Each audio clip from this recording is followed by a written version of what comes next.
नमस्कार, ये एक पुरुष की हथेली है। यहाँ पर आप देख सकते हैं ये पिछले 3 से 4 साल से मेंटल डिप्रेशन में है।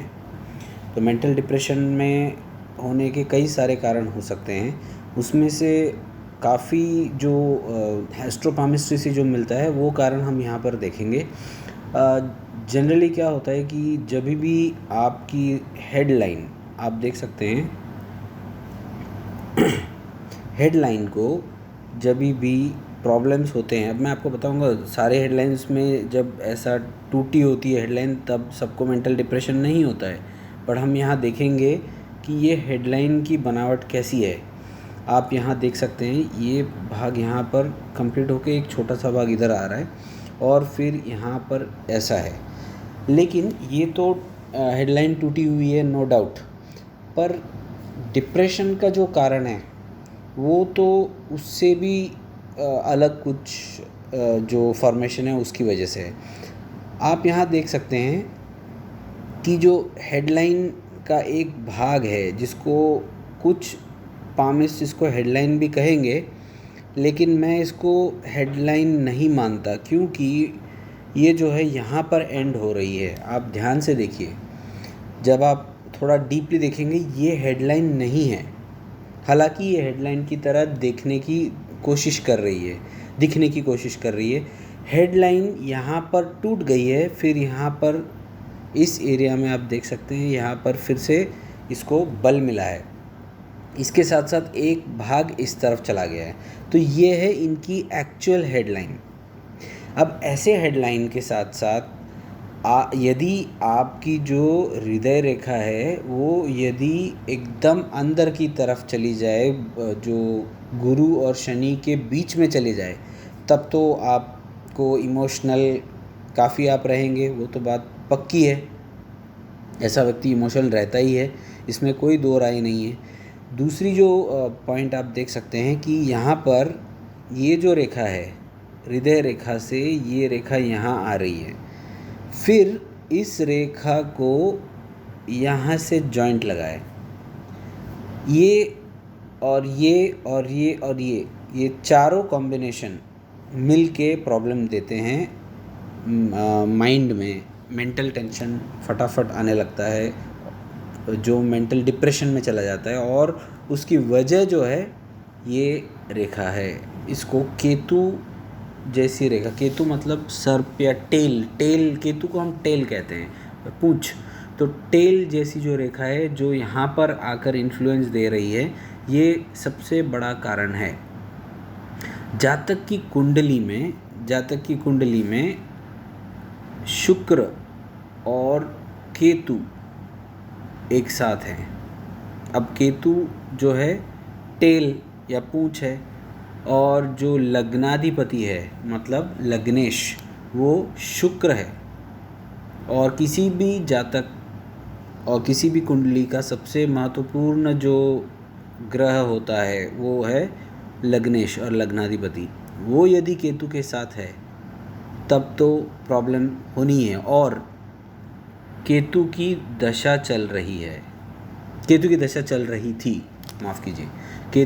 चल रही थी, इसका मतलब केतु अच्छी तरह एक्टिवेट हुआ था जब इनको मेंटल डिप्रेशन होने लगा था।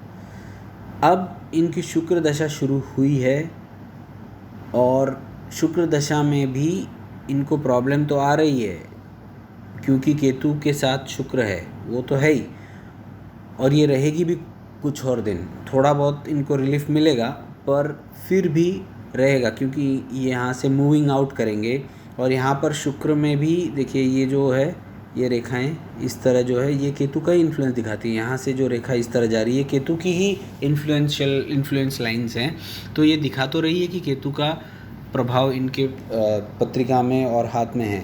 पर जैसे जैसे शुक्र की महादशा आगे बढ़ती जाएगी इनके लाइफ में इम्प्रूवमेंट आने लगेगा।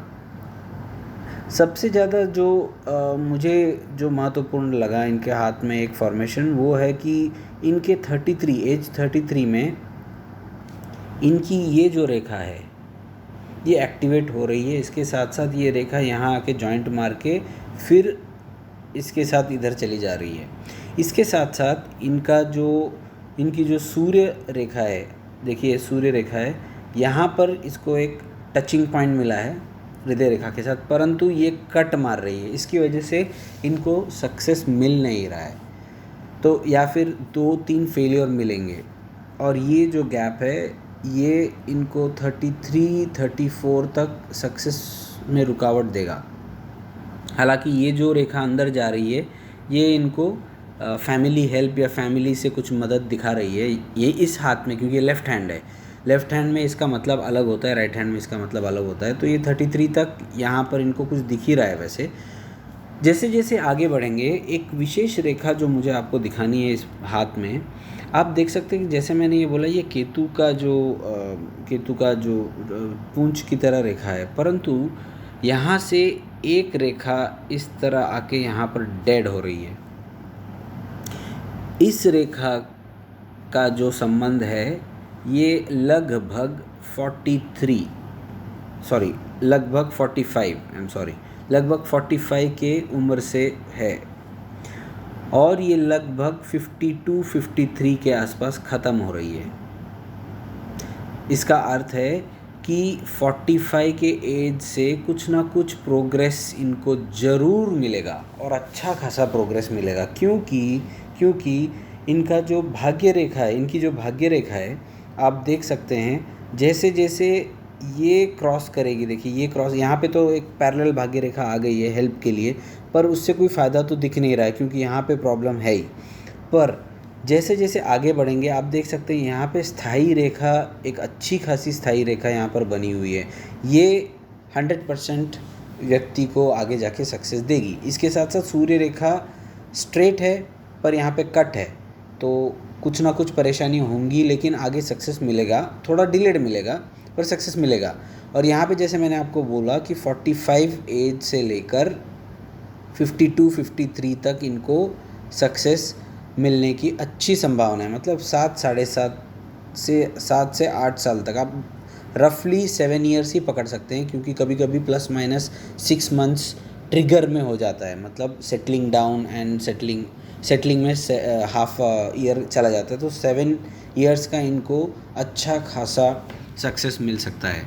यदि आप पत्रिका के हिसाब से और दशा, विंशोत्तरी दशा को अगर आप देखेंगे, कुंडली में विंशोत्तरी दशा होती है, तो विंशोत्तरी दशा से अगर इसकी गणना आप करेंगे तो आपको दिखेगा कि जब इनकी 45 टच होगी एज, तब इनकी विंशोत्तरी दशा शुक्र में शनि की अंतर्दशा होगी।